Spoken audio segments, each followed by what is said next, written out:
আসসালামু আলাইকুম মালয়েশিয়া প্রবাসী ভাইগণ, আশা করি আপনারা প্রত্যেকে ভালো আছেন। মালয়েশিয়ার শ্রমবাজার নিয়ে বড় ধাক্কা। মালয়েশিয়ার শ্রমবাজার কি আবার সিন্ডিকেটের কবলে যাচ্ছে? চলুন খবরে বিস্তারিত জেনে নেওয়া যাক। মালয়েশিয়ার শ্রমবাজারে কর্মী প্রেরণে আগ্রহী রিক্রুটিং এজেন্সিগুলোকে 10টি শর্ত দিয়েছে বাংলাদেশ সরকার। সম্প্রতি বাংলাদেশ সরকারকে দেওয়া এই চিঠিতে শর্তগুলো জানানো হয়েছে। তবে এই 10 শর্তের মধ্যে 3টি শর্ত শিথিল করার জন্য অনুরোধ জানিয়েছে বাংলাদেশ সরকার। গত 4 নভেম্বর দেশটির সরকারকে দেওয়া এক চিঠিতে শর্ত শিথিলের অনুরোধ জানিয়েছে বাংলাদেশে প্রবাসী কল্যাণ ও বৈদেশিক কর্মসংস্থা মন্ত্রণালয়ের উপদেষ্টা ডক্টর আসিফ নজরুল। প্রবাসী কল্যাণ মন্ত্রণালয় সূত্রে এইসব তথ্য নিশ্চিত হওয়া গিয়েছে। এছাড়া মালয়েশিয়া সরকার 14 নভেম্বরের মধ্যে রিক্রুটিং এজেন্সি তালিকা পাঠানোর কথা বলেছিল। এই সময়সীমা বাড়াতে অনুরোধ জানানো হয়েছে। এদিকে গত বছরের 31শে মে মালয়েশিয়া যেতে না পারা 17,000 কর্মীর মধ্যে প্রথম দফায় 7,000 কর্মী নেওয়ার ঘোষণা দিয়েছিল মালয়েশিয়া সরকার।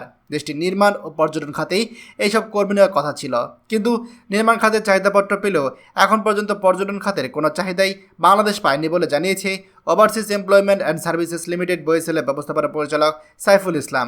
একই সঙ্গে প্রথম ধাপে তালিকা করা 7,000 কর্মীর মধ্যে মাত্র 3,000 কর্মী আবেদন করেছে বলে জানিয়েছেন তিনি। সাইফুল ইসলাম বলেন, মালয়েশিয়া থেকে চাহিদাপত্র পাওয়ার পর পত্রিকায় বিজ্ঞাপন এবং আমাদের জেলা উপজেলা প্রশাসনের মাধ্যমে তালিকা করা ক্ষতিগ্রস্ত কর্মীদের জানানোর চেষ্টা করেছি। এর মধ্য থেকে মালয়েশিয়া যাওয়ার জন্য মাত্র 3,000 কর্মী আবেদন করেছে।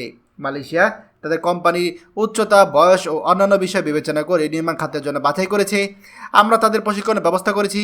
আমরা মালয়েশিয়া সরকার ঘোষিত 31শে ডিসেম্বরের মধ্যে প্রশিক্ষণরতদের পাঠানোর চেষ্টা করব মালয়েশিয়াতে। এরপর বাকিদের জন্য সময়সীমা বাড়ানোর বিষয়েও চিঠি দেওয়া হবে। প্রবাসী কল্যাণ মন্ত্রণালয়ের কর্মকর্তাদের সঙ্গে কথা বলে জানা যায়, মালয়েশিয়া সরকারের শর্ত ছিল কর্মী পাঠানোর রিক্রুটিং এজেন্সি 10,000 বর্গফুট আয়তন অফিস থাকতে হবে, কিন্তু বেশিরভাগ এজেন্সি এত বড় অফিস নেই, তাই এই শর্ত শিথিল করতে অনুরোধ করা হয়েছে।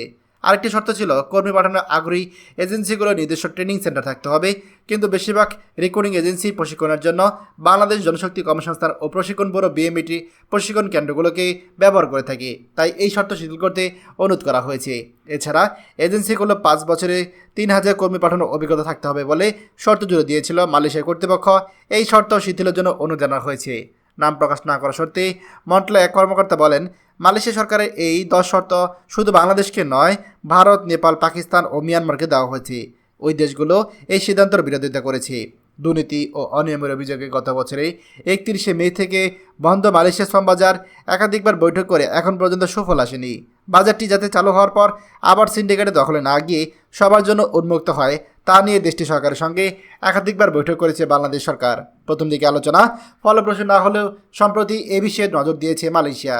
তবে জুড়ে দেওয়া 10 শর্ত পূরণ করা মানে আবার এই শ্রমবাজার সিন্ডিকেটের কবলে পড়তে যাচ্ছে বলে মনে করছে অভিবাসন সংশ্লিষ্ট ব্যক্তিরা। এটি ঠেকানোর জন্যই 3 শর্ত শিথিলের অনুরোধ জানানো হয়েছে বলে জানিয়েছে প্রবাসী কল্যাণ ও বৈদেশিক কর্মসংস্থা মন্ত্রণালয়ের উপদেষ্টার একান্ত সচিব মোহাম্মদ শওকত আলী।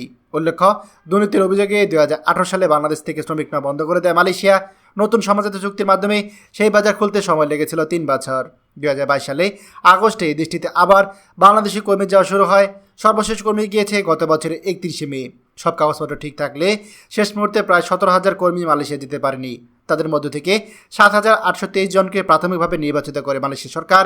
এর মধ্যে তাদের সে দেশে পাঠানোর প্রক্রিয়া শুরু করা হয়েছে, তবে নতুন কর্মী নিয়োগ এখনও বন্ধ রয়েছে।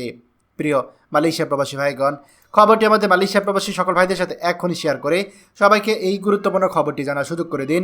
আর আপনি যদি আমাদের এই চ্যানেল নতুন হয়ে থাকেন, অবশ্যই আমাদের চ্যানেলটিকে সাবস্ক্রাইব করুন মালয়েশিয়ার সকল গুরুত্বপূর্ণ খবর সবার আগে পাওয়ার জন্য। ধন্যবাদ সবাইকে। আমাদের সকল ভিডিও আপডেট সবার আগে পেতে আমাদের চ্যানেলটিকে সাবস্ক্রাইব করুন। সাবস্ক্রাইব করতে সাবস্ক্রাইব বাটনে ক্লিক করুন এবং বেল আইকনে চাপুন, যাতে আমাদের কোনো নতুন ভিডিও আপনি মিস না করুন।